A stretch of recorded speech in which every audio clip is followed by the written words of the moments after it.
If you get to heaven one day and someone comes up and say, thank you very much to you. And then you ask him, oh, why are you saying thank you to me?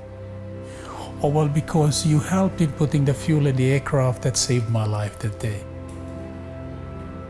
I wish I was a pilot, but training people to make sure MAF is safe and conducts its operations in a safe way so that people's lives are changed, I think that's just really, really satisfying as if I was a pilot going out and flying the plane myself. To be called by God, that phrase to me just means obedience. I mean, for everyone, I believe there's a calling. From the moment you set foot on this planet, there is something, set forth for everyone to be a part of, and it's a very unique thing that, only that person can do. Once you've discovered those talents and those passions and what God's placed inside of you, like what your purpose is, I think when you then give it back to God and say, God, what is it you want me to do? That's when you discover what your calling is, because He will then use it in so many different ways. I can't quite believe I'm actually going, having been so adamant that I would never go into the field. It's not an easy thing to do. I was going to say it takes a lot of courage, but I don't feel very courageous, even though friends will say that to me. I can't believe, you're so brave, you're moving somewhere new. I guess because it's what I know I'm meant to do, I'm just taking it in my stride.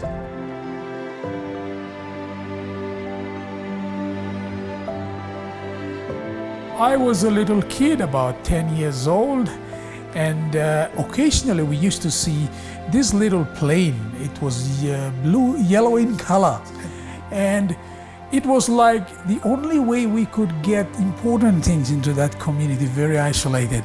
So I looked and saw that, and I said, maybe I will join these people because they're doing wonderful things to the rural people.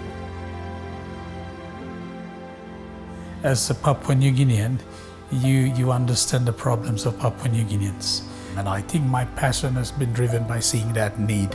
And if I can help by training people in these wonderful organizations so that our mission goes out as it is, I think that's just very, very satisfying.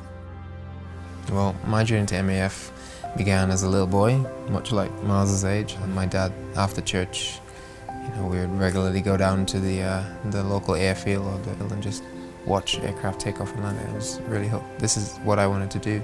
I just couldn't figure out how to do it. God wastes nothing. The steady points in my life where I can see, okay, God's hand was here, it was there, it was there, it was there. He was always preparing us. Me, I've always had a passion to travel, and then I've always been passionate about training and learning and development.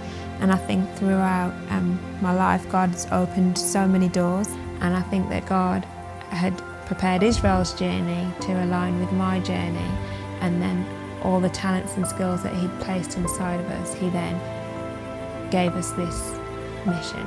I am the youngest of 5, and my parents were missionaries initially in Papua New Guinea and then in Papua, the other half of the island, which is Indonesian owned. Looking back, I can see the many different things I've done. It's not just my work life that leads to this, but the fact that I have lived in a mission situation. I have been part of a school. I've had to do education there that will help me support the children more because of tapping into what I felt as a child there and what helped me.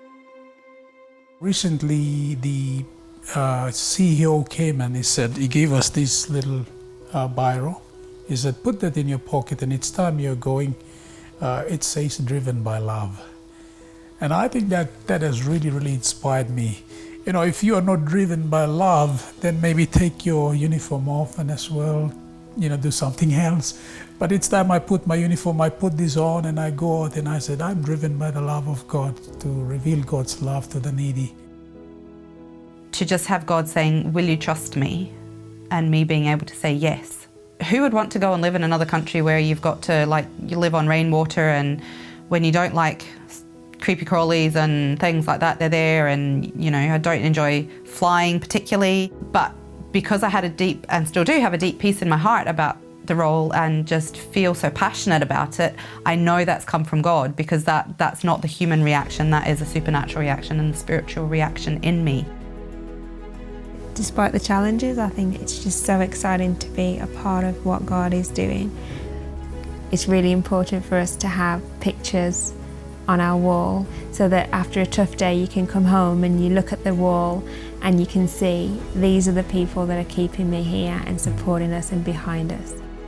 We always go back to the call. We always go back to when did God place this in our hearts and how He came to bring it to pass. And it's the bedrock really that we always go back to. Philippians 4:13, I can do all things through Christ Jesus who strengthens me.